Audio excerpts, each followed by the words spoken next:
একটা প্রশ্ন আছে এখানে যে ইমাম সাহেব মাযহাবীদের কোন দল হবে, দয়া করে বলবেন কি? দেখেন, মাযহাবীদের যে বিষয়টা, এটা আকীদার উপরে ভিত্তি করে ফিরকা হয় নাই। শিয়া, মুতাজিলা, কাদিয়ানি, রাফেজি, খারেজি, জাহমিয়া, মুরজিয়া, মুশাব্বিহা, চিশতিয়া, কাদেরিয়া, নকশবন্দিয়া, মুজাদ্দিদিয়া, সাবেরিয়া, চিশতিয়া, যত তরিকা আছে এই সব তরিকার ভিত্তি আকীদার উপরে। কিসের উপরে? আকীদাগত কারণে। কিন্তু মাযহাবীদের ইখতিলাফটা এটা এই জাতের না। এটা খুব আপনারা ভালো করে বোঝার চেষ্টা করবেন। আপনারা কেবল ফেরকা মনে করলেই বুঝলেন সব এক দলের। মাযহাবী ফেরকাটা এই জাতীয় না। মাযহাবী ফেরকাটা হচ্ছে কি, ফিকহের মাসালা বের করতে গিয়ে ইমামরা ইজতিহাদ করেছেন। ইজতিহাদ করতে গিয়ে কেউ ভুল করেছেন। যেমন মনে করুন, আমিন জোরে বলবে না আস্তে বলবে। এখন একটা হাদিসে, তিরমিজির হাদিসটা দেখবেন, ওয়াইল ইবনে হুজুর থেকে বর্ণিত হাদিসটা, সুফিয়ানের বর্ণনায় আসছে মাদ্দা বিহা সাওতাহু, আমিন জোরে বলেছেন। আর শোবার বর্ণনায় আসছে খাফাদা বিহা সাওতাহু, আমিন আস্তে বলেছেন। এখন ফুকাহায়ে কেরামরা এর মধ্যে কোনটা গ্রহণ করবে? সহি একটাই, ইয়ে বি আতা হয় ও বি আতা হয়, এটা হয় না। আমাদের একজনে কোরআন তর্জমা পড়াইতেন। তো মাদ্রাসায় কোরআন তর্জমা পড়ায় কারা জানেন? কোরআনের তো গুরুত্ব দেওয়া হয় না মাদ্রাসায়, হাদিসের গুরুত্ব নাই। ফিকহের কিতাব, মানতিকের কিতাব, ফালসাফার কিতাব, এগুলো পড়ায় বড় বড় আলেমরা। আর কোরআন তর্জমা পড়ায় কে? কারি সাহেব। কোন রকম কোরআন তর্জমা পড়তে পারে, এর দেয় কোরআন তর্জমা পড়ছে। তা আমি যে বছর শরহে বেকায়া পড়ি, এই বছর একজন কোরআন তর্জমা পড়াইতেন। তো প্রায় তর্জমার সময় দেখতাম যে আমরা তাকে পড়াশোনা করে আসতাম। আমরা মুতালা আজকে কি পড়া হবে ওটা আগের থেকে পড়ে আসতাম আমরা। তো দেখতাম যে তর্জমা ভুল করে ফেলছে। তো বলতো, হযরত এ তর্জমা গলত হয়, এটা গলত তর্জমা, ভুল তর্জমা, যে আসে তবে এই। তো উনি বলতো যে চলো ই বি আতা হয়, মানে ওটাও ঠিক আছে এটাও আছে, ঠিক আছে এটাও ঠিক আছে। তা আমি এবার বলতাম যে নেই, ये भी नहीं, एक होगा, ये तो वही है, ये यही है, दोनों नहीं है। আপনি যে বলছেন চলো এটাও ঠিক আছে ওটাও ঠিক আছে, এটা হবে না, ঠিক একটাই হবে, কোনটা হবে সেইটা বলেন। যখন ভালো করে ধরতাম তখন বলতেন যে আচ্ছা চলো ওইটাই তোমারটাই ঠিক আছে। তো যাই হোক, এরকম হতো। ঠিক দুইটা হবে না, ঠিক হবে একটাই। হয়তো আমিন জোরে বলা সহি, আস্তে বলা ভুল, অথবা আস্তে বলা সহি, জোরে বলা কি ঠিক একটাই। কিন্তু সেই একটা কোনটা সঠিক নির্ণয় করতে গিয়ে ফুকাহায়ে কেরামরা, ইমামরা ইজতিহাদ করেছেন। আর ইজতিহাদ করতে গিয়ে ভুল হতে পারে। বুখারীর সহি হাদিস আছে, ইদা ইজতাহাদ আল ইমামু আল হাকিমু, হাকিম বিচারক, বিচার দিতে রায় দিতে গিয়ে কোনো ভুল করে ফেলেছে। তো যদি ভুল করে থাকে ফালাহু আজরুন, সে ভুল করলেও একটা সওয়াব পাবে। কয়টা সওয়াব পাবে? ইজতিহাদ করার সওয়াব পাবে। ওয়াইদা ইজতাহাদা, আর যদি সে ইজতিহাদ করলো ফাআখতা, কি আসাবা, সে সঠিক সিদ্ধান্ত নিতে পারলো, ফালাহু আজরানে, তার দুইটা আজর। কয়টা আজর? তাকে আল্লাহ তাআলা দুইটা সওয়াব দিবেন। কয়টা সওয়াব দিবেন? তাহলে ভুল করলেও সে একটা সওয়াব পাবে, সে কিন্তু গুনাহগার না। এই কারণে আমরা দেখি মুস্তাহিদ ইমাম যারা ছিলেন, আবু হানিফা বলেন, শাফি, মালিক, আহমদ বিন হাম্বল, ইমাম জুহরি, ইমাম ইসহাক, ইমাম অনেক, ইমাম খালি চারজন না, অনেক ইমাম। প্রত্যেক ইমামরাই চেষ্টা করেছেন কোরআন হাদিসের থেকে সহি মাসলাকে বের করার জন্য। এরপরে তারা বলেছেন, প্রত্যেক ইমামের বক্তব্য আছে। ইমাম আবু হানিফার বক্তব্য আছে রাহিমাহুল্লাহ, উসুলে ইফতার যত কিতাব আছে প্রায় কিতাবই আছে। ইমাম সাহেব বলেছেন, ইযা সাহাল হাদিস ফাহুয়া মাযহাবি, যখন কোন হাদিস সহি বলে প্রমাণিত হয় ওটাই আমার মাযহাব। ওটাই, তার মানে কি আমার নির্দিষ্ট কোনো মাযহাব নাই। হাদিস সহি যেটা হবে ওইটাই কি আমার মাযহাব, ওইটাই রাসূলের মাযহাব। উকুদ রাসূল মুফতি, যারা বাংলাদেশ, ইন্ডিয়া, পাকিস্তানের সব হানাফি মাযহাবের যত দারুল ইফতা আছে প্রায় মাদ্রাসায় পড়ানো হয়। এখানে লেখা আছে, ইমাম আবু হানিফা রাহমাতুল্লাহ বলেছেন, লা ইয়াজুযু লিআহাদিন আন ইফতিয়া বিকাউলিনা, কোন আলেমের জন্য, কোন মুফতির জন্য বৈধ হবে না, জায়েজ হবে না আমাদের কথা দিয়ে ফতোয়া দেওয়া, যতক্ষণ না সে জানবে মিন আইনা আখাযনাহু, আমরা এটা কোত্থেকে গ্রহণ করলাম, কোরআন হাদিসের কোন দলিলের থেকে আমি গ্রহণ করলাম, এইটা না জানা পর্যন্ত কোন আলেমের জন্য, কোন মুফতির জন্য জায়েজ হবে না আমার কথা দিয়ে ফতোয়া দেওয়া। কে বলেছেন? এরকম সব ইমামরাই বলেছেন। তাহলে ইমামরা কি মাযহাব তৈরি করে গেছেন? ইমামরা কোন দল তৈরি করে গেছেন? ইমামরা কি বলে গেছেন যে আমরা ভুল বললেও তোমরা ওইটা কি ধরে রাখবে? না, ইমামরা সাধ্যমতো চেষ্টা করেছেন সহি জিনিসটাকে বলার জন্য। এরপরে আমাদেরকে বলে গেছেন আমাদের এই কথাগুলো যদি কোরআন সুন্নাহ মোতাবেক সহি দলিল দ্বারা তোমরা সহি পাও মানো, সহি না পাইলে তোমরা কি করো না, মানবে না। যে কারণে আমরা বলি আমরা ইমামদের বেলায় একই কথা বলবো, প্রত্যেক ইমামের কথা আমরা কোরআন হাদিস দিয়ে যাচাই করব। যাচাই করার পরে যদি ইমামের কথার সপক্ষে কোরআন বা হাদিসের সহি দলিল থাকে আমরা তাহলে মানব, আর যদি সহি দলিলটার বিপরীতে হয় আমরা কি করব? এবং এটা হানাফিয়ারাও কোনো, আমি বলি পরিষ্কার, আপনারা ভালো করে বুঝেন, আজকে কোন মাযহাবের লোকেরা একজন ইমামকে মানে না। যদি কেউ দাবি করে আমি বলবো হয়তো সে নিজের মাযহাবকে বুঝে নাই, আর নইলে মিথ্যা বলে। আসুন, হানাফি মাযহাবের লোকেরা ইমাম আবু হানিফা মানে কিনা? ইমাম আবু হানিফা রাহমাতুল্লাহ আলাইহি বলেছেন যদি পৃথিবীর মাশরিক থেকে মাগরিব পর্যন্ত কোন এক জায়গায় ঈদের নতুন চাঁদ দেখা যায় অথবা রমজানের চাঁদ দেখা যায় তাহলে পুরা পৃথিবীর মানুষকে এক হুকুম মেনে নিতে হবে। তিনি যুক্তি পেশ করে দলিল পেশ করেছেন। তিনি বলেছেন যে এটা যুক্তিসঙ্গত, কারণ হচ্ছে এই পৃথিবী কয়টা, চাঁদ কয়টা, কোরআন কয়টা, হাদিস কয়টা, নবীর উম্মত নবী কয়জন? আমরা এক নবীর উম্মত, এক কোরআন, এক হাদিস মানি। আমরা জুমা পড়ি কয়দিনে? সারা পৃথিবীতে জুমার নামাজ একদিনে পড়ি না ভিন্ন ভিন্ন পড়ি? একদিনে পড়ি, সময় যার যার মতো। তাহলে ইমাম আবু হানিফার বক্তব্য হচ্ছে এই, সারা পৃথিবীতে যে কোনো প্রান্তে যদি চাঁদ দেখা যায়, রোজার রাখার চাঁদ, সারা পৃথিবীর লোকেরা রোজা শুরু করে একসাথে। আবার সারা পৃথিবীর কোন এক প্রান্তে যদি ঈদের চাঁদ দেখা যায় তো ঈদ হয়ে যাবে। এটাই আবু হানিফার বক্তব্য।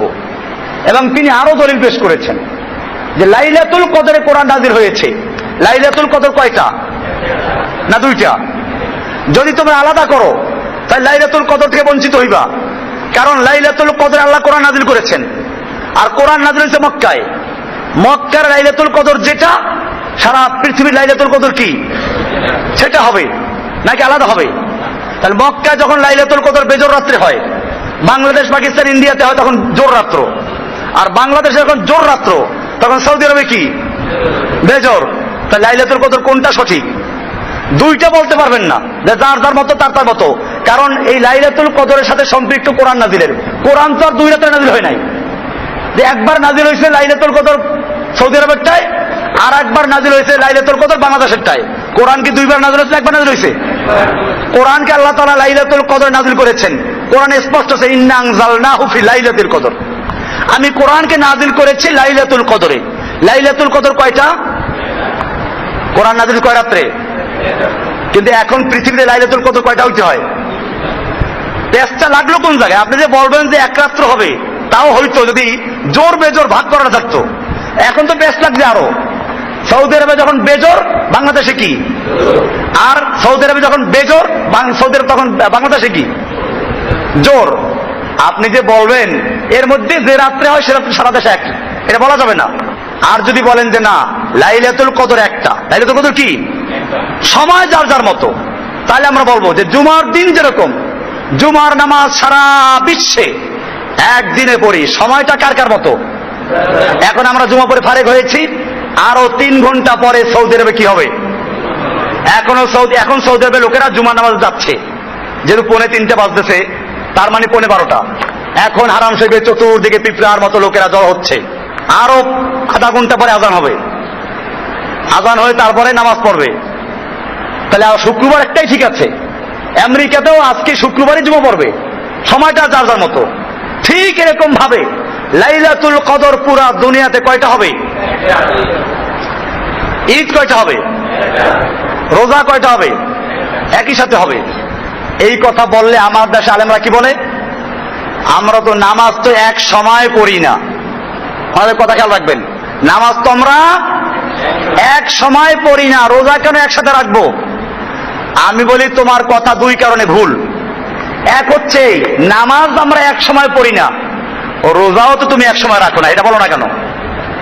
বাংলাদেশে কি সারা বাংলাদেশের এক কোণায় আর কোণায় একসাথে রোজা রাখে? একসাথে রোজা ভাঙ্গে? টাইমে ব্যস্ত আছে না? দিন একটা, টাইম কি? তো তোমার দেশের মধ্যেই যখন টাইম ভিন্ন ভিন্ন হিসাব করতেছো, না এক টাইমে করো। ঢাকায় যখন আজান দেয় ইফতারির টাইম, সারা বাংলাদেশে তাই ইফতার করো, করে তখন কেন করে? দেরি করে কি জন্য? 7 মিনিট পরে, 3 মিনিট পরে, বরিশালে 4 মিনিট, অমুক জায়গায় 3 মিনিট, কক্সবাজারের 5 মিনিট, এই 5 মিনিট দেরি করে না? তো এই যেমন তুমি একই দিনে করছো, কিন্তু সময় যার যার মতো, এইটার পরিধি বাড়াও যে সারা দুনিয়াতে একদিন রোজা শুরু হবে, সময় যার যার মতো। সৌদি আরবে 3 ঘন্টা পরে, আমেরিকা 11 ঘন্টা পরে। সমস্যা আছে কোনো? এই বর্ডার তৈরি করেছে কি? আজকে ইন্ডিয়াতে চাঁদ দেখা গেল, মনে করেন যশোরের ওই পারে, পুরা ইন্ডিয়াতে ঈদ করবে, অথচ ইন্ডিয়া বাংলাদেশের 25টা রাষ্ট্রের চেয়ে বড়। এক ইউপি উত্তরপ্রদেশ, এইটা বাংলাদেশের চেয়ে অনেক বড়। এক ইন্ডিয়া, সব এক হুকুমে। আচ্ছা ধরেন আজকে বাংলাদেশটাকে জোর করে ইন্ডিয়া নিয়ে গেল, বর্ডার নাই, তখন কি হবে? তখন কি হবে? তখন কইবে যে এখন আমরা ইন্ডিয়ার ভিতরে, কাজে ইন্ডিয়ার যে হুকুম, হুকুম চলে গেছি আমরা। ইন্ডিয়ার বর্ডার, বাংলাদেশের বর্ডার, পাকিস্তানের বর্ডার, এইগুলো কি ইসলাম সাব্যস্ত করেছে? একটা লোক ইন্ডিয়ার ওই পারে চাঁদ দেখলো, সারা ইন্ডিয়া ঈদ করলো, আমরা এই পারে যশোরের ওইখান থেকে 1 মাইল দূরে এই পারে সেই লোকটা ঈদ করতে পারছে না। কি জন্য? কারণ বাংলাদেশে চাঁদ দেখা যায় না। আর বাংলাদেশে যদি ওই যশোরের বর্ডারে কেউ চাঁদ দেখে, বাংলাদেশি বর্ডারে, তাহলে কক্সবাজার, চট্টগ্রাম, পার্বত্য অঞ্চলের লোকটা ঈদ করবে। কি জন্য? সে বাংলাদেশি। অথচ ওইখানের সাথে ওখানে পার্থক্য আছে না? তো ওরা যে আলাদা হুকুম করো, বাংলাদেশের ঢাকায় আলাদা হুকুম, চিটাগাঙ্গে আলাদা হুকুম, সিলেটে আলাদা হুকুম, প্রত্যেকে লাগলে চাঁদ দেখতে হবে। কারণ আল্লাহ রাসূল সাল্লাল্লাহু আলাইহি ওয়াসাল্লাম বলেছেন, সুমু লিরুয়াতিহি ওয়া আফতিরু লিরুয়াতিহি, তোমরা চাঁদ দেখে রোজা রাখো আর চাঁদ দেখে রোজা ছাড়ো। তোমরা চাঁদ দেখো, কাজে তোমরা ঢাকার লোকেরা চাঁদ দেখো, বরিশালে চাঁদ দেখো, ইন্ডিয়াতে চাঁদ দেখো, পাকিস্তানে চাঁদ দেখো, পাকিস্তানের মধ্যে আবার, ইন্ডিয়ার মধ্যে আবার প্রদেশটা আলাদা হবে, জেলা আলাদা হবে, কক্সবাজার চাঁদ দেখো, পার্বত্য অঞ্চলে চাঁদ দেখো, সিলেটের চাঁদ দেখো। কেন? আল্লাহ রাসূল বলেছেন চাঁদ দেখে রোজা রাখো, চাঁদ দেখে রোজা ছাড়ো। খবরদার চাঁদ না দেখে রোজা রাখতে পারবি না। আপনারা কয়জনে চাঁদ দেখছেন এবার? তো চাঁদ দেখে রোজা রাখেন নাই, চাঁদ দেখে রোজা ছাড়েন নাই, কাজে একটা রোজা হয় নাই নাকি? কোন ফোকাহারা এটা বলেছেন? এটা বলেন নাই। বরং এই তোমরা বলতে কি বুঝায় তাহলে? তোমরা বলতে কি তাহলে? এখন আমাদের ওলামারা বলেন তোমরা বলতে এক এক দেশের লোকেরা। তাহলে এইটা পাইলে কোথায়? তোমরা বলতে আল্লাহ রাসূল সাল্লাল্লাহু আলাইহি ওয়াসাল্লাম বলেছেন তোমরা চাঁদ দেখে রোজা রাখো, তোমরা চাঁদ দেখে রোজা রাখো। তার মানে গোটা মুসলিম উম্মার তোমরা বলতে কিছু লোকেরা যদি চাঁদ দেখে তার রোজা রাখা শুরু করে দাও। আর তোমাদের কিছু লোকেরা যদি পৃথিবীর যে কোনো প্রান্তে ঈদের চাঁদ দেখে সবাই ঈদ করো। সহজ সমাধান হয়ে গেল না? এই ছিল আল্লাহ নবীর হুকুম। এটা ছিল আবু হানিফার বক্তব্য। আমি বলছিলাম আবু হানিফার বক্তব্য এইটা, এবং এটাই যুক্তিসঙ্গত। এটা হলে মুসলিম উম্মার মধ্যে আর 3 দিন ঈদ করা লাগে না, মুসলিম উম্মাহ অনেক দিন বঞ্চিত হয় না। আজকে যখনই আমরা বলি যে সারা দুনিয়াতে রোজা হবে একদিনে, ঈদ হবে একদিনে, তখন লোকেরা বলে তাহলে নামাজ তো আমরা এক সময় পড়ি না। আমি উত্তর দিলাম কি, যে নামাজ যেমন তুমি এক সময় পড়ো না, তোমার দেশে বসেও কি তুমি রোজা এক সময় রাখো এক সময় ছাড়ো? সময় যার যার মতো। আসল বিষয়টা হচ্ছে লোকগুলো জানে না, নামাজের সম্পর্ক হচ্ছে সূর্যের সাথে, আর রোজা ঈদের সম্পর্ক চাঁদের সাথে। আরো স্পষ্ট, দিন এবং তারিখ নির্ধারণ হয় চাঁদের মাধ্যমে, সময় নির্ধারণ হয় সূর্যের মাধ্যমে। আসুন, নামাজ রোজার সময়টা সম্পর্ক কার সাথে? নামাজ এবং রোজার সময়ের সম্পর্ক হচ্ছে সূর্যের সাথে। কেমনে দলিল নেন? আল্লাহ রাসূল সাল্লাল্লাহু আলাইহি ওয়াসাল্লাম যখন নামাজ শিক্ষা দিলেন, ফজরের নামাজ কোন সময় হবে? সুবে সাদেক, মানে সূর্যের কিরণ যখন পৃথিবীর বুকে চলে আসে তখন থেকে শুরু হয়ে সূর্য ডুবার উদয়ের আগ পর্যন্ত। ফজরের নামাজের সম্পর্ক কার সাথে? সূর্যের সাথে। জোহরের নামাজ কখন হবে? সূর্য যখন পশ্চিমাকে ঢলে পড়বে তখন থেকে শুরু করে সূর্যের আলো যখন এক মেসাল চলে যাবে তখন। কার সাথে সম্পর্ক? আসরের নামাজ শুরু কখন হবে? ওই এক মেসালের পরের থেকে 2 মেসাল পর্যন্ত, ডুবার আগ পর্যন্ত। আসরের নামাজের সম্পর্ক কার সাথে? মাগরিবের নামাজের টাইম কখন হবে? সূর্য ডুবার পরের থেকে। এশার নামাজের টাইম কখন হবে? সূর্যের আলো যখন কি হয়ে যাবে? ডুবে যাবে। পশ্চিম আকাশের যখন কি হবে? হ্যাঁ, ওই যে আভা যখন ডুবে যাবে। তাহলে বুঝা গেল নামাজের গোটা ওয়াক্তের সম্পর্ক কার সাথে? এবারে রোজার সময়ের সম্পর্ক কার সাথে দেখেন। আল্লাহ তাআলা বলছেন সুম্মা আতিম্মুস সিয়ামা ইলাল লাইল, তোমরা সিয়ামকে পূরণ করো। সুবে সাদেক কি বলা আছে? কুলু ওয়াশরাবু, তোমরা খাও এবং পান করো। হাত্তা ইয়াতাবায়্যানা লাকুমুল খাইতুল আবিয়াদু মিনাল খাইতিল আসওয়াদি মিনাল ফজর, অর্থাৎ ফজর ওই যে সুবে সাদেক হওয়ার আগ পর্যন্ত এইখান থেকে তোমরা রোজা শুরু করো। সুম্মা আতিম্মুস সিয়াম, রোজা পূর্ণ করো কোন পর্যন্ত? ইলাল লাইল, রাত পর্যন্ত। তাহলে বোঝা গেল রোজার সময়ের সম্পর্ক কার সাথে? সূর্যের সাথে। আর দিন এবং তারিখের সম্পর্ক কার সাথে? চাঁদের সাথে। বিষয়টা ক্লিয়ার? তার মানে হচ্ছে তারিখ হবে পুরা দুনিয়াতে একটা। কয়টা?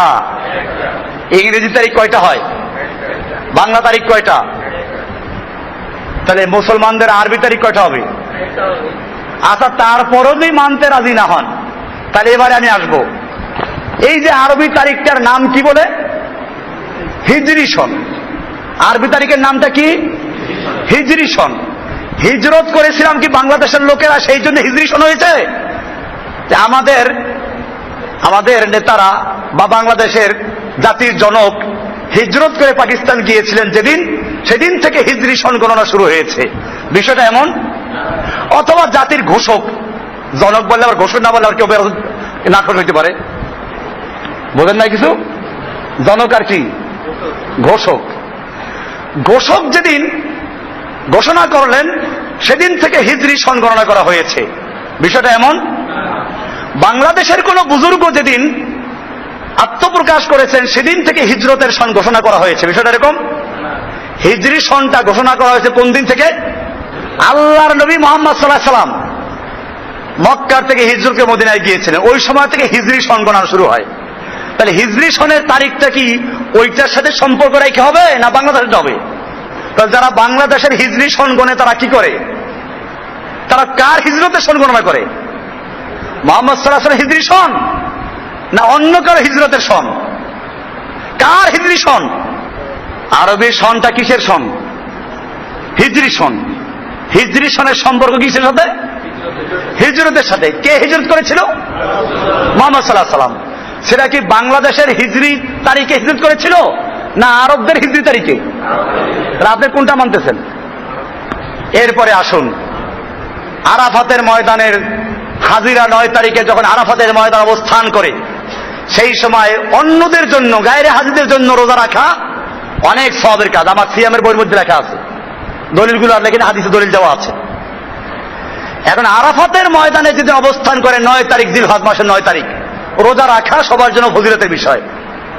এখন বাংলাদেশের মানুষেরা কোন দেশের 9 তারিখে রোজা রাখবে? সৌদি আরবের জিলহজ মাসের 9 তারিখে না বাংলাদেশের জিলহজ মাসের 9 তারিখে? যদি বলেন সৌদি আরবের বাংলাদেশ জিলহজ মাসের 9 তারিখে, তাহলে তো ভাইজান বাংলাদেশের 9 তারিখ হয় নাই, আপনি কিসের আরাফাতের দিন রোজা রাখতেছেন? আর যদি বলেন আমি বাংলাদেশের জিলহজ মাসের 9 তারিখে রোজা রাখবো, তাহলে ওই সময় মেহরবানি করে দেখবেন আরাফাতের ময়দানে হাজী সাহেব থাকা দূরের কথা, কুত্তগুলোও চলে গেছে। কুত্তগুলোও নাই ওখানে, ওখানে খাওয়ান পাইবেন এখন। আর আরাফাতের ময়দানে কারো বাড়ি করো না, এই যে কুত্তরে খাওয়াইবে, সব চলে গেছে ওখান থেকে। তাহলে এই যে আপনি আরাফাতের দিন রোজা রাখবেন, কোন আরাফাতের দিন? জিলহজ মাসের প্রথম 10 দিন এবং রাতের অনেক ফজিলত, রাতে ইবাদত করো, দিনে রোজা রাখো। কোন 10 দিন? বাংলাদেশের জিলহজ মাসের 10 দিন না ওইখানের প্রথম 10 দিন? এরপরে যে আরো গন্ডগোল লাগাই দেই, তাহলে তো লাগবে মারাত্মক গন্ডগোল। হাদিসটা যদিও দুর্বল, কিন্তু বলা আছে যে কিয়ামত হবে জিলহজ মুহররম মাসের 10 তারিখ আশুরার দিন, জুমার দিন হবে। তো মুহররম মাসের আশুরার দিন 10 তারিখ হবে। সেই আশুরার দিন 10 তারিখ মুহররম মাসের, কোন দেশের মুহররম? বাংলাদেশেরটা না সৌদি আরবেরটা? যদি সৌদি আরবের মুহররম মাসের 10 তারিখে ওখানে কিয়ামত শুরু হয়, তা আমরা তো টেলিভিশনে দেখবো কিয়ামত শুরু হয়ে গেছে, অথবা মোবাইল দিয়ে আমাদেরকে বলে দেওয়া হবে কিয়ামত শুরু হয়ে গেছে। আমরা এখানে তওবা টবা পরে একটা সব পাকা মুসলমান হয়ে যাব, আর কিয়ামতই হবে না, এখানে কিয়ামত ফিরে যাবে। যাই হোক, আমি বলতেছিলাম ইমাম আবু হানিফা রাহমাতুল্লাহ আলাইহি সে কারণে হাদিসকে উনি সহিহ বুঝেছেন। ওই যে বিভিন্ন দেশের বিভিন্ন হুকুম, ওটা আসলে ইমাম শাফিঈ সাহেবের বক্তব্য, তাও একটা বিশেষ কারণে। ইমাম শাফিঈ রাহমাতুল্লাহ আলাইহি উনি বলেছেন যে আসল বিষয়টা হচ্ছে, যদি এখন বলি সারা দুনিয়া এক হুকুমে চলবে, আগে যদি খবর পৌঁছানো সম্ভব ছিল না, এইখানে চাঁদ দেখা গেল, আমি খবর পৌঁছাতে পারলাম না, তো তারা কি করবে? এই জন্য উনি বলেছেন একটা দ্রুতগামী ঘোড়ায় চড়ে সারা দিনে যে পর্যন্ত পৌঁছানো সম্ভব ওই পর্যন্ত লোকদের জন্য এক হুকুম। তাহলে বোঝা গেল এটা একটা ভিন্ন ব্যাপার ছিল, খবর পৌঁছানো যায় না বিধায় আমরা বলি ধন্যবাদ। সেজন্য খবর না পৌঁছাতে পারলে তারা ঈদ করবে কেমনে, রোজা রাখবে কেমনে? ঠিকই ছিল, কিন্তু এখন কি আর সেই সমস্যা আছে? এখন পুরা দুনিয়া বলা হয় একটা গ্লোবাল ভিলেজ। তো যখন একটা দুনিয়া একটা মুঠের মধ্যে চলে আসলো, এখন খবর পৌঁছাইতে আর কোনো সমস্যা নাই, তাহলে কেন আমরা সারা দুনিয়ার মানুষেরা ভিন্ন ভিন্ন চাঁদ দেখার ফতোয়া দিব? তাহলে তো বাংলাদেশের মধ্যেও এক হুকুম চলবে না, কারণ সময়ের ব্যবধান এখানেও আছে, এখানেও সময়ের ব্যবধান আছে। ঢাকায় এক সময়, চট্টগ্রাম আর এক সময়, খুলনা আর এক সময়, সিলেটে আর এক সময়। এই জন্য প্রত্যেক এলাকার লোকদের আলাদা আলাদা চাঁদ দেখে ঈদ করা উচিত, তা কি করে? যাই হোক, আবু হানিফা রাহমাতুল্লাহ ফতোয়া দিলেন সারা দুনিয়া চলবে এক হুকুমে, এটা মানা হয় না, হানাফিয়ারাও এটা মানে না। তাহলে আবু হানিফাকে মানলো না। কিন্তু এই যে একটা কথা, ইমাম সাহেবকে মানবো আমরা, মানে এটা আসুন। দ্বিতীয় নাম্বার, ইমাম আবু হানিফা রাহমাতুল্লাহর বক্তব্য হচ্ছে, কারো যদি জমি বেশি থাকে তো বর্গা জমি দেয় না, কৃষকদেরকে চাষ করতে দেয়, ফসল যা হবে অর্ধেক জমিওয়ালার, অর্ধেক কৃষকের, বা 3 ভাগের 1 ভাগ কৃষকের, 2 ভাগ জমিওয়ালার। এই যে ফসল উৎপন্ন হবে যা তার একটা নির্দিষ্ট পরিমাণ ভাগে জমি চাষ করতে দেওয়া হয়, বর্গা চাষ। ইমাম আবু হানিফা রাহমাতুল্লাহ আলাইহি বলেন যেটা জায়েজ নাই। এটা কি নাই? জায়েজ নাই। কেন জায়েজ নাই? তোমার জমি বেশি আছে, পারলে চাষ করো নিজে লোকজন রাইখা, আর না পারলে গরিবকে এমনি দিয়ে দাও, ওরা তোমাকে চাষ করে অর্ধেক দিবে তা হবে না। কিন্তু পরবর্তীতে ইমাম আবু হানিফার শিষ্যরা আবু ইউসুফ মোহাম্মদ বলছেন যে না, এটা জায়েজ আছে, প্রয়োজন আছে, না হইলে কেমন মানুষ সমস্যা পড়ে যাবে, জায়েজ করে দিল। আবু হানিফাকে মানলো? এখানে মানে নাই। ইমাম আবু হানিফা বলেছেন যদি কোনো ব্যক্তি সূরা ফাতিহা ভালো করে পড়তে না পারে তাহলে ফার্সিতে তর্জমা পড়লে চলবে। তো ও সময় ছিল ওখানে ফার্সি, আমরা বলতে পারি বাংলায়। তাহলে বাংলায় আমি দাঁড়াইয়া, বা যে ভালো করে সূরা ফাতিহা পড়তে পারেন আরবিতে, সে বলবে প্রশংসা সবই কেবল তোমারই। নজরুলের কবিতা আছে না, সূরা ফাতিহার অনুবাদ, এইটা পড়ে দিল, নামাজ হয়ে যাবে। অথচ হানাফি মাযহাব অনুযায়ী নামাজ হবে না। এটা কি আবু হানিফার মত মানা হলো? এইরকম ভাবে অনেক বিষয় আছে যেখানে আবু হানিফার মতকে হানাফিয়ারাও মানে নাই। ইমাম আবু হানিফা বলেছেন নবীজে তমর, খেজুর ভিজানো পানি দিয়ে উযু করা যায়। কেউ যদি পিওর পানি না পায়, খেজুর ভিজানো পানি আছে, আর ওরা খেজুর ভিজিয়ে রাখতো, তো খেজুর ভিজাইলে আবার বেশি ভিজাইলে পরে ঝাঁ করতো, আস্তে আস্তে ওরা মদ হইয়ে দিত। তো এই খেজুর ভিজানো পানি খাইলে খুব ভালো লাগে, মিষ্টি লাগে গরমের সময়। তো আবু হানিফার বক্তব্য হচ্ছে যে যদি ভালো পানি না পাওয়া যায় তো খেজুর ভিজানো পানি দিয়ে উযু করা যায়, নবীজে তমর। এটা হাদিসের খুব এটা একটা খুব উল্লেখযোগ্য মাসলা, অথচ হানাফি মাযহাবের ফতোয়া এটার উপরে না। তাহলে আমি অনেকগুলো দেখাবো যে ইমাম আবু হানিফা রাহমাতুল্লাহ আলাইহি যেটা বলেছেন হানাফিরা ওইটাকে মানে না, বরং সেক্ষেত্রে মানে আবু ইউসুফের বক্তব্য, নাহলে মুহাম্মাদের বক্তব্য, নাহলে জুফারের বক্তব্য। আমি বলি যদি তোমরা আবু হানিফার কথা কোরআন সুন্নাহ মোতাবেক সহিহ অথবা বর্তমান সময়ের সঙ্গে সামঞ্জস্যশীল নয় বলে বাতিল করে আবু ইউসুফের কথা মানতে পারো, মুহাম্মাদের কথা মানতে পারো, তাহলে আমি বলবো এক্ষেত্রে যদি আবু হানিফার কোনো কথা সহি মনে না করায়, কেউ শাফিঈ সাহেবের কথা মানলো, কেউ মালিকের কথা মানলো, কেউ ইসহাকের কথা মানলো, কেউ ইমাম বুখারীর কথা মানলো, কেউ মুসলিমের কথা মানলো, কেউ ইবনে শিহাব যুহরির কথা মানলো, কেউ আরেকজনের কথা মানলো, অসুবিধা আছে কিছু? কোরআন সুন্নাহ মোতাবেক যারটাকে সহি পাবো তারটা কি করব? এখন ক্লিয়ার? এই হিসাবে যারা ইজতিহাদ করেছেন, কোন ফেরকা তৈরি করা যাবে না। হানাফি, শাফি, হাম্বলি মাযহাব, কোন মাযহাব এটা সাপোর্ট করা যাবে না, দল তৈরি করা যাবে না। আবু হানিফা রাহমাতুল্লাহ নিজেও বলেন না আমার নামে একটা মাযহাব তৈরি করো। আবু হানিফা নিজে কি কোন মাযহাবের ছিলেন? কোন মাযহাবের ছিলেন?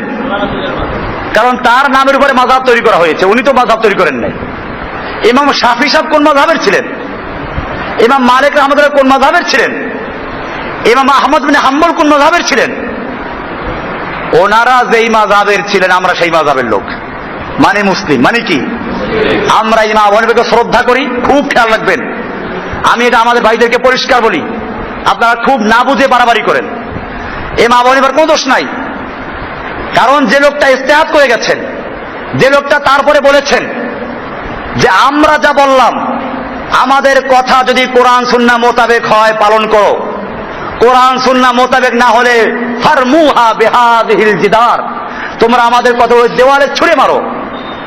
যে লোকটা এত স্পষ্ট বলে দিল ইযা সাহহাল হাদিস ফাহুয়া মাযহাবি, যখন কোন হাদিস সহিহ বলে প্রমাণিত হবে ওটাই আমার মাযহাব। যে লোকটা এত বলল যে লা ইয়াজুযু লিআহাদিন আন ইফতিয়া বিকাউলিনা হাত্তা ইয়ালামা মিন আইনা আখাযনাহু, কোন মুফতির জন্য জায়েজ হবে না, বৈধ হবে না আমার কথা দিয়ে ফতোয়া দেওয়া যতক্ষণ না সে জানবে আমি কোরআন হাদিসের কোন সূত্র থেকে এটা গ্রহণ করেছি। এরপর আমরা তাদের দোষ দিব? দোষ তো তাদের যারা টেনে হেচড়ে মুচড়াইয়া দুমড়াইয়া ঘুরাইয়া ফিরাইয়া যেমনি হোক মাযহাবের মধ্যে আনতেই হবে। তো আমাদের এই দেশের মুসলমানরা যে ইসলাম পালন করে এটা কেমন খেয়াল করেন। এই দেশের মুসলমানদেরকে আপনারা জানেন না, যারা জানে তাদের মাযহাব হলো হানাফি, কিন্তু তরিকা কিন্তু হানাফি না। তরিকা কি? তরিকা চিশতি, কাদরি, নকশবন্দি, মুজাদ্দিদি, সাবেরি। আবার দেখবেন আকীদার ক্ষেত্রে বলবেন কোন কোন মাযহাব মানো, তো বলবে আশআরী, মাতুরিদি। কি মানে? আবুল হাসান আশআরী আল মাতুরিদি, আবু মনসুর আল মাতুরিদি এদের মাযহাব মানে। এটাকে আমি এরকম বলি, হেলিকপ্টারের পাখা, ঠেলা গাড়ির চাকা, ট্রাকের মাথা। কি হলো?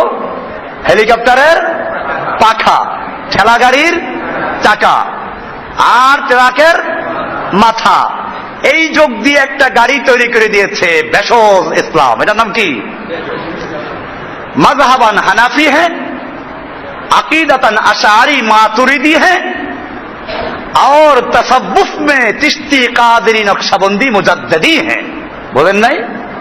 আমরা মাযহাবের দিক থেকে হানাফি, আকীদার দিক থেকে আশআরী, মাতুরিদি, আর তরিকার দিক থেকে চিশতি, কাদেরি, নকশবন্দি, মুজাদ্দিদি, সাবেরি।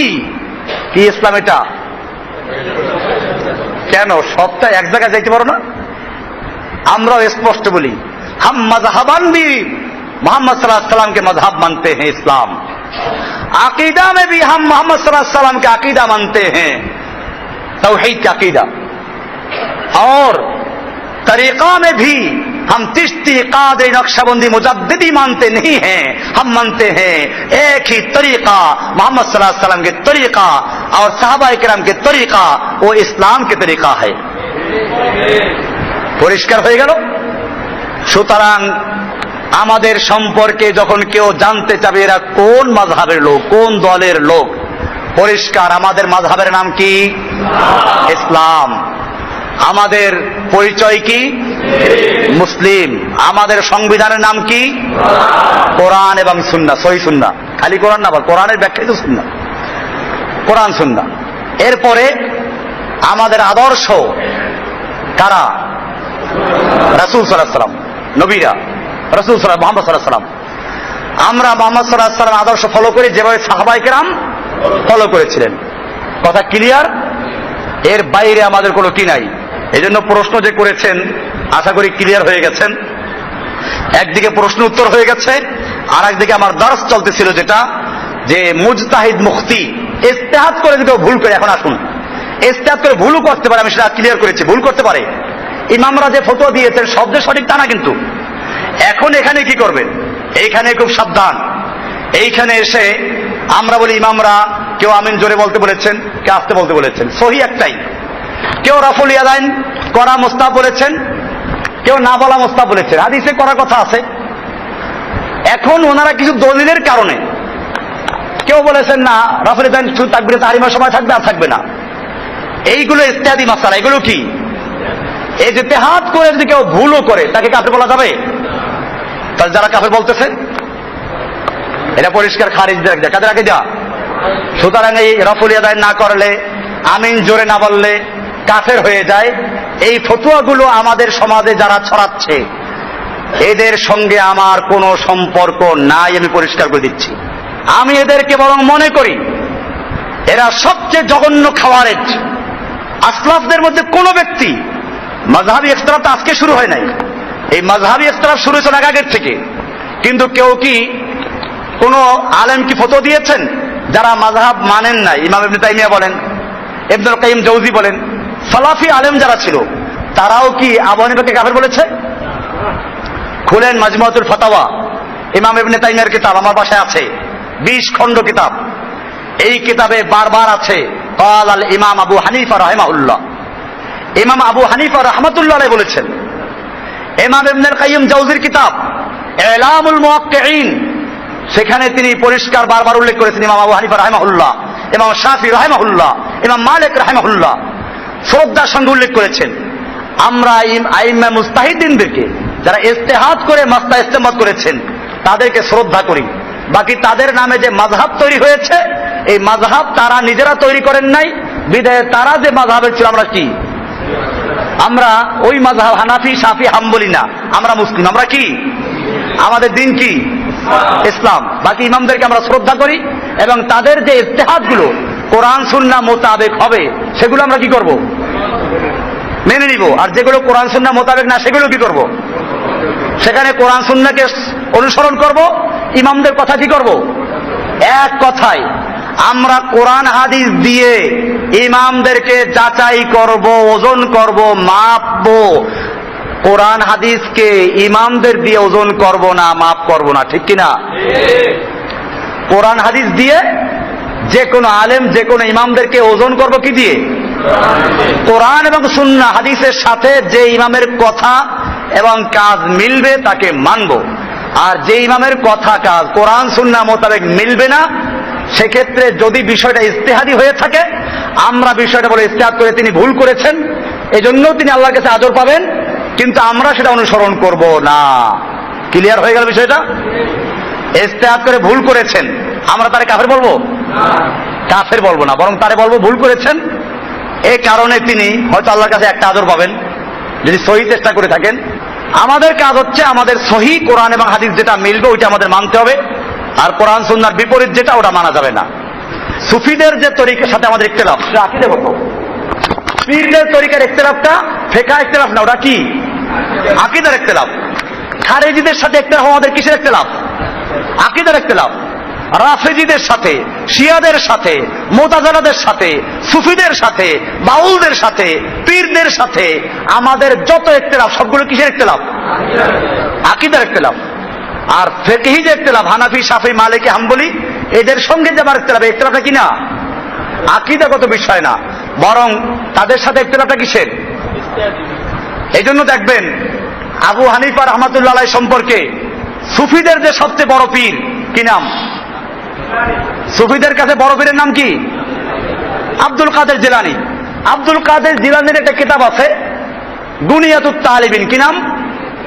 বাংলা আছে, চকবাজার এমদাদিয়া লাইব্রেরি বাংলা করেছে। আজকে গিয়ে কেনেন, কিনে দেখবেন ওখানে 72 ফেরকা যে গোমরা ফেরকা আছে ওদের তালিকা দেওয়া আছে। সেই 72 ফেরকার মধ্যে একটা ফেরকা দিয়েছে হানাফিয়াদের নাম। কাদের নাম? এবং নাম দিয়েছে যে আর একটা ফেরকা হলো ফেরকা হানাফিয়া, যাদের প্রতিষ্ঠাতা হলো আবু হানিফা, তার বাপের নাম নোমান, যাতে করে কেউ ভুল না বোঝে, তাবিল করতে না পারে। কে লেখছে এটা? আব্দুল কাদের জিলানী। কার সম্পর্কে? হানাফিয়াদের সম্পর্কে। এইটা বাংলা আছে বইটা, আরবিও আছে, বাংলাও আছে। এই বাংলার মধ্যে পরিষ্কার লিখে দিয়েছে যে 72টা ফেরকার তাফসীর আলোচনা করেছে, যে ওই যে জাহান্নামে যাবে 72 ফেরকা, তার মধ্যে একটা দেশে হানাফিয়া ঢুকে যায়। তাহলে আমার দেশের মানুষেরা একদিকে আব্দুল কাদের জিলানীকে মানে তরিকার দিক দিয়ে, আবার মাযহাব মানে কোনটা? আব্দুল কাদের জিলানীকে হানাফি মাযহাব ছিল? এরা তো জানেও না, বুঝছেন? এটা এলেমও নাই। এলেম থাকলে লাহলা পড়তো। হয়তো হানাফি মানলে আব্দুল কাদের জিলানী কাদরিয়া তরিকা মানা যায় না, আর কাদরিয়া তরিকা মানলে হানাফি হওয়া যায় না। কিন্তু আবু হানিফাকে আব্দুল কাদের জিলানী মনে করতেন যে জাহান্নামে 72 ফেরকার এক ফেরকার লোক, প্রতিষ্ঠাতা। তাহলে কোন ব্যক্তি যদি আব্দুল কাদের জিলানীকে মানে, সে কি আবু হানিফাকে মানবে? আসলে জানেই না, এরা জানে না। আপনারা এই গুনিয়াতুত তালিবিন কিতাবটা খুলে দেখাই দেবে সবাইকে, যেটা তোমাদের অনুবাদ করা। অনুবাদও করছে ওরাই, বাংলা অনুবাদ করছে ওরাই, আমরা করি নাই। আরবিতেও আছে, সবার ঘরে ঘরে আছে সুবিদের, যারা একটু আলেন। গুনিয়াতুত তালিবিন কিতাবের নাম কি? তালিবিন, গুনিয়াতুত তালিবিন। যাই হোক, আমরা আবু হানিফাকে একেবারে জাহান্নামী ফেরকা মনে করি না, কোন ইমাম কি না। ইমামদের বিষয়টাকে আমরা ধরি, তারা মুজতাহিদ ছিলেন। কি ছিলেন? আইম্মায়ে মুজতাহিদ, ইজতিহাদ করেছেন। হ্যাঁ, তাদের নামে লোকেরা বাড়াবাড়ি করেছে। ফতুয়ায় স্বামী একটা আছে, মাশাআল্লাহ। সেইখানে ইমাম আবু হানিফার ফজিলত লিখতে গিয়ে ফতুয়ায় স্বামী হানাফি মাযহাবের একটা গুরুত্বপূর্ণ বইয়ের নাম, অনেক খণ্ড, এবং ফতুয়ায় স্বামীতে আছে বললে একেবারে ঠান্ডা হয়ে যায়। এই ফতুয়ায় স্বামীর প্রথম খণ্ডে লেখা আছে, ইমাম আবু হানিফা রহমাতুল্লাহ আলাইহি আল্লাহ তাআলাকে 99 বার স্বপ্নে দেখেছেন। আপনার ভালো কথা, দেখতে অসুবিধা নাই। এরপরে তিনি মনে মনে চিন্তা করলেন, যদি এরপরে 100তম বার সেঞ্চুরি করতে পারতাম, আর কি, যে 100 বার দেখতে পারতাম, তাহলে আল্লাহর কাছে জিজ্ঞেস করতাম যে পরকালে কেমনে নাজাত পাওয়া যাবে। এই চিন্তা করতে করতে ঘুমাই পড়লেন। রাতের বেলায় স্বপ্নে দেখেন তিনি কাবা শরীফের মধ্যে অবস্থান করছেন। কোথায়? নাটক আর কি, স্বপ্নের গুরুত্ব বুঝে এরকমই লিখতে হয়। তিনি কাবার মধ্যে শুয়ে আছেন। এই সময় তিনি দেখেন আল্লাহ তাআলাকে সবচেয়ে ভালো সুরত দেখেছেন। তখন আল্লাহকে জিজ্ঞেস করলেন যে আল্লাহ, আমরা নাজাত পাবো কি করে? তখন আল্লাহ তাআলা একটা দোয়া শিখিয়ে দেয়। সে দোয়াটা লম্বা দোয়া আছে, ওই ফতুয়া স্বামীর প্রথম খণ্ডে আছে। ওই দোয়াটা পড়লে নাজাত পাওয়া যাবে। এখন আমি জিজ্ঞেস করতে চাই, এই যে দোয়াটা পড়লে নাজাত পাওয়া যাবে, এর আগে আল্লাহ রাসূল সাল্লাল্লাহু আলাইহি ওয়াসাল্লাম তাহলে কি সমাধান দিয়ে যান নাই? তাহলে ইসলাম মোকাম্মাল হয় নাই? তাহলে আল্লাহ তাআলা নাউযুবিল্লাহ কোরআনে বলেছেন আল-ইয়াওমা আকমালতু লাকুম দীনাকুম, এটা ভুল বলছেন, নাউযুবিল্লাহ। আল্লাহ বলছেন আজকে তোমাদের জন্য তোমাদের দিনকে মোকাম্মাল করে দিয়েছি। আর এখানে আবু হানিফার স্বপ্নের মাধ্যমে কি হচ্ছে? দিন মোকাম্মাল হচ্ছে। আল্লাহর নবী সাল্লাল্লাহু আলাইহি সাল্লাম পরিষ্কার হাদিসে আছে, সাহাবীরা জিজ্ঞেস করেছেন, ইয়া রাসূলুল্লাহ মান নাজাত, আমরা কি করে নাজাত পাবো, কি করলে নাজাত পাবো? আল্লাহর রাসূল সাল্লাল্লাহু আলাইহি সাল্লাম পরিষ্কার বলেছেন, আল কালিমাতুল্লাতি আরাজতুহা আলা আম্মি, আমি আমার চাচার কাছে যে কালেমাটা উপস্থাপন করেছিলাম, তার মানে কি আশহাদু আল্লা ইলাহা ইল্লাল্লাহ, এইটা যে সাক্ষী দেবে সেই জান্নাতে চলে যাবে। তাহলে এটা আল্লাহ রাসূল বলে গেছেন না? তো এরপরে আবার কি একটা দোয়া পড়লে জান্নাত যাওয়া যাবে না, বিষয় আছে নাকি? তাহলে এগুলো কি? এই জন্য আমরা বলি এইরকম যত আজগুবি কাহিনী ইমামদের নামে তৈরি করা হয়েছে, আমরা সেগুলো মানি না। সোজা কথা। ইমাম আবু হানিফা রাহমাতুল্লাহ আলাইহি এশার নামাজ উযু দিয়ে ফজরের নামাজ পড়েছেন 40 বছর পর্যন্ত। আমি বলবো যে আমি তাকে দেখিও নাই, জানি না, শুনিও নাই, সহি কোনো সনদ নাই। সনদ তারা দেখতাম যাচাই বাছাই করে। কিন্তু আল্লাহর নবী সাল্লাল্লাহু আলাইহি ওয়াসাল্লাম কি 40 বছর এশার নামাজ উযু দিয়ে কি ফজর পড়েছেন? কোন দলিল আছে? কোন সাহাবীর এরকম রিওয়ায়াত আছে? তাহলে কি হবে? এই যে কাহিনীগুলো তৈরি করেছে লোকেরা, আমরা এগুলো সম্পর্কে কোরআন হাদিসের সাথে মিলেই দেখব। সোজা কথা। আমরা কোন ইমামকে মানতে গিয়ে গুলু করব না, বাড়াবাড়ি নাই, কোন ছাড়াছাড়ির মধ্যে নাই। আমরা প্রত্যেকটা আলেমকে, ইমামকে একজন শিক্ষক, একজন ওস্তাদের মতো মনে করি। এখন কোরআন হাদিস আমরা পড়ি যাদের কাছে, তারা যদি কোরআন সুন্নাহর বাইরে কথা বলে মানবো? ঠিক এরকম আমরা ইমাম আবু হানিফা বলেন, শাফি বলেন, মালিক বলেন, আহমদ বিন হাম্বল বলেন, ইমাম বুখারী বলেন, মুসলিম বলেন, তিরমিজি, নাসাই, ইবনে কাসির, ইবনে মাজাহ, এরকম ভাবে আবু দাউদ, আরো যত মুহাদ্দিস, মুফাক্কির, মুহাদ্দিস, ফুকাহা যত আছে, সবাইকে আমরা ধরব ওস্তাদ। কি ধরব? কোরআন সুন্নাহ মোতাবেক যতটুকু সহিহ অতটুকু মানবো, সেটা ওনাদের মানার কারণে না, বরং কাকে মানার কারণে? আল্লাহ এবং আল্লাহর রাসূলকে মানার কারণে। কথা ক্লিয়ার? ওনাদেরকে না। আর ওনাদের যে কথাগুলো কোরআন সুন্নাহ মোতাবেক মিলবে না তা মানবো না, কারণ আমরা মানি কাকে? আল্লাহর রাসূলকে। বিষয়টা ক্লিয়ার হয়ে গেছে? অনেক মাসলা আমরা এখন দেখি হাদিস অনুযায়ী ভুল আছে, আমরা যারা ভুল করেছে তাদেরকে তাকফির করব না, ঠিক আছে? বা এখনো যারা ওই দলিলের ভিত্তির কারণে তারা ওই দলিলগুলো এখনো আলোচনা করে, ওই দলিলগুলোর ভিত্তিতে তারা আমল করতেছে, আমরা কাফের বলবো না। আমরা বলতে পারি যে সে ভুলের মধ্যে আছে। ফিকহের মাসলা নিয়ে আমি আপনাদেরকে বলতে চাই, আজকে সারা দুনিয়াতে আফগানিস্তানে, পাকিস্তানে যারা জেহাদ করছে, আমার কাছে রিপোর্ট আছে, আপনারা বাস্তব দেখেন না মিডিয়ার মাধ্যমে, যারা জেহাদ করছে বেশিরভাগ হানাফি মাযহাবের লোক। আসলে কিসের লোক? আফগানিস্তানের লোক কিসের লোক? হানাফি মাযহাবের লোক। পাকিস্তানের লোক কিসের লোক? পাকিস্তানের কাবাইলি এলাকা, সরহাদ এলাকা, সুবাই এলাকা, এইসব এলাকার লোকেরা জেহাদের মতো একটা গুরুত্বপূর্ণ ফরজ কাজ করছে। তারা কোন মাযহাবের লোক? এই হানাফি মাযহাব সব পাইকারি কাফের বলে দিল না, আমরা এটা করব না। আমরা মাযহাবী বিষয়গুলোকে কাছে যাব, মাযহাবীদের সঙ্গে আমরা কাছে মিলব। কারণ ফিকহের ইখতিলাফটা আকীদার উপর ভিত্তি করে নয়, বরং কিসের উপরে? ইজতিহাদের উপরে ভিত্তি করে। ইজতিহাদ, একটা হাদিসকে গবেষণা করতে গিয়ে, মাসলা বের করতে গিয়ে, হাদিসটা সহিহ কোনটা এটা যাচাই বাছাই করতে গিয়ে ইজতিহাদ করে বের করেছেন। কাজে ইজতিহাদি মাসলার মধ্যে কোনো ভুল হলে সেজন্য আমরা তাদের কি বলবো না? কাফের বলা যাবে না। এটা আমাদের খেয়াল রাখতে হবে। এরপরে আমরা এই জন্য আলোচনা করছি, কোনো মুসলিমকে আমরা কাফের বলবো না, আবার কোনো কাফেরকে আমরা কি করবো না? মুসলিম বলবো না। সে আলোচনা আজকে ছিল। আলোচনার মধ্যে অনেক গুরুত্বপূর্ণ বিষয় আসছে, যেটা আমাদের জন্য খুবই জরুরি। প্রত্যেকটা দায়ী যারা নিজেরা সহি মানতে চায় এবং সহি পথে চলতে চায়, মানুষকে দাওয়াত দিতে চায়, তাদের জন্য মান্য করা জরুরি। ইতিমধ্যেই আমাদের মধ্যেই ঢুকে গেছে অনেক লোক যারা পরিষ্কার খাওয়ারিজ। ওই যে বাড্ডা থেকে একটা লোক আসছে, ইকবাল, তারপরে নাফিস, এরা আমাকে পর্যন্ত কাফের ফতোয়া দেয়।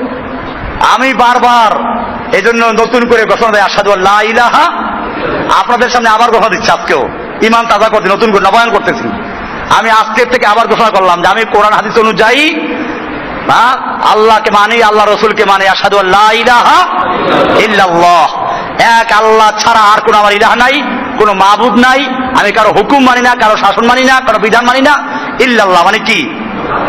ওয়া আশহাদু আন্না মুহাম্মাদান আবদুহু ওয়া রাসূলুহু, আমি সাক্ষ্য দিচ্ছি যে মুহাম্মদ সাল্লাল্লাহু আলাইহি ওয়াসাল্লাম আল্লাহর বান্দা এবং রাসূল। আমি তার তরিকা, তার আদর্শ মানবো, এছাড়া আর কোন তরিকা নাই। এই লোকগুলো লালবাগের থেকে অনেকগুলো ভাই যারা আমার দাওয়াতের কারণে আলহামদুলিল্লাহ মেহনতের কারণে চলে আসছিল, দলে দলে লোক আসছিল, সেই লোকগুলোকে গোমরা করে দিয়ে মসজিদ থেকে ছাড়া করেছে এদেরকে। এই লালবাগ থেকে একটা বড় গ্রুপ আসতো, ওই ছেলেরা আমাকে ওখানে দাওয়াত দিয়েছে, খুব ভালো ছেলে ওগুলো। আমি সেই ছেলেগুলো দৌড় দিচ্ছি না। এই লোকগুলোকে গোমরা করেছে দুইটা লোক, একটা নাম ইকবাল আর একটা নাম কি নাফিস, এর সাথে আর একটা আছে এখন যোগ হয়েছে আব্দুর রহমান। এই ফালতু পোলাপানগুলো না কোরআন পড়তে না হাজির কিচ্ছু বলে না। ওদের কে তাল দিয়েছে? হানাফি মাযহাব সব কাফের, রফুল ইদান না করলে কাফের, জসিম ভাই রফুল ইদান করে না, আমিন জোরে বলে না, কাজী কাফের হয়ে গেছে। এই মাসলাকের কেউ যদি থাকো, যদি আমার কথা বুঝে এসে থাকে তওবা করো, আর যদি বুঝে এসে না থাকে তাহলে খবরদার এখানে আইসো না, ধরতে পারলে জবাই দেবে কিন্তু তুমি। এগুলোকে খাওয়ারেজ আমি আপনাদেরকে বলে দেই, এরকম যদি কাউকে পাওয়া যায়, একটা খারিজি এখানে বসে ফতোয়া দিচ্ছিল তাবলীগ আর কাফের। এবার তাবলীগ আমি কাফের বলছি? তাবলীগকে কাফের বলি আমি? আমরা কাফের বলতে কত সাবধানতা অবলম্বন করি। সে এখানে বসে লম্বা একটা ছেলে, ওই যে বাড্ডা কি উত্তর থেকে আসতো, নাম জানি কি, আসাদ, আসছি তাবলীগ থেকে। সে দুই জমা পড়ছে, খুব মুয়াহিদ হয়ে গেছে, এইখান দ্বারা তাবলীগের কাফের বলা শুরু করেছে। কয়েকদিন পর আমার কাছে খারিজি হইয়া উত্তরাতে যারা আছেন, এই আসাদ নামে একটা ছেলে, লম্বা ছেলে, সাবধান থাকবেন এর থেকে। এরকম কয়েকটা খারিজি ধরা পড়ে গেছে, আমাদের মধ্যে গোয়েন্দা ঢুকিয়ে দেওয়া হয়েছে এদেরকে। এই লোকগুলো যারা আজকে একটা বড় উদ্দেশ্য নিয়ে বাংলাদেশে কাজ করছি, আমরা চাচ্ছি বাংলাদেশে একটা তাওহীদের বিপ্লব ঘটাতে, এবং সেজন্য কাজ চলছে। মুসলিমদেরকে ঐক্যবদ্ধ করতে, দলমল বাদ দিয়ে আমরা চাচ্ছি আল্লাহ রসুলের তরিকায় এদেশে দিন কায়েম করতে। এই কাজটা যারা করছি, এদেরকে বিতর্কিত করার জন্য, এদেরকে ধ্বংস করার জন্য, এদের মধ্যে বিচ্ছিন্নতা সৃষ্টি করার জন্য কিছু শয়তান কাজ করছে। এই শয়তানগুলোর নাম এরকম। এটা প্রকাশ করে দিলাম এই জন্য, কারণ আল্লাহ তাআলা আবুল আহাবদেরকে প্রকাশ করে দেন নাই। আবার বলবো না যে এই যে আমাকে নাম ধরে বললো যে গীবত হয়ে গেল। আরে বেলা, গীবত করা ফরজ। যদি কারো দ্বারা ইসলামের ক্ষতি হয় তো তাদের নাম উল্লেখ করে দেওয়াটা কি? তাব্বাত ইয়াদা আবুল আহাব, আবুল আহাবের নাম উল্লেখ করা আছে না? তাব্বাত ইয়াদা আবিল আহাব। কেন আল্লাহ আবুল আহাবের নাম উল্লেখ করেছে কি জন্য? এটা আবুল আহাবের জীবদ্দশায়। এটা কি আল্লাহ তাআলা নাউযুবিল্লাহ গীবত করেন নাই? আল্লাহ তাআলা শয়তানের বিরুদ্ধে আলোচনা করেন নাই? ইবলিসের বিরুদ্ধে আলোচনা করেন নাই? নমরুদের বিরুদ্ধে, হামানের বিরুদ্ধে, ফেরাউনের বিরুদ্ধে আলোচনা করেন নাই? তাহলে বোঝা গেল ইসলামের ক্ষতি করে যারা ভিতর থেকে, এই লোকগুলোর ভণ্ডামি, তাদের মুখোশ উন্মোচন করে দেওয়া প্রত্যেকটা মুওয়াহিদ ইমামের দায়িত্ব। আমরা সে দায়িত্ব পালন করছি। আপনাদেরকে পরিষ্কার জানিয়ে দিলাম, আপনারা আমার এই দাওয়াত সব জায়গায় ছড়াই দেবেন। এই খাওয়ারেজ গুলোকে যেখানে পাও সেখানে থেকে শায়েস্তা করা জরুরি। আমরা ইসলামের দাওয়াত দিতে গিয়ে না বাড়াবাড়ির মধ্যে যাব, না সারাসারির মধ্যে যাব। ফিকহি মাসলা নিয়ে আমরা কোনো সময় কাউকে তাকফির করতে যাব না। আল্লাহ সুবহানাহু ওয়া তাআলা আমাদের সকলকে বিষয়গুলোকে বুঝার এবং আমল করার তৌফিক দান করে। আমিন।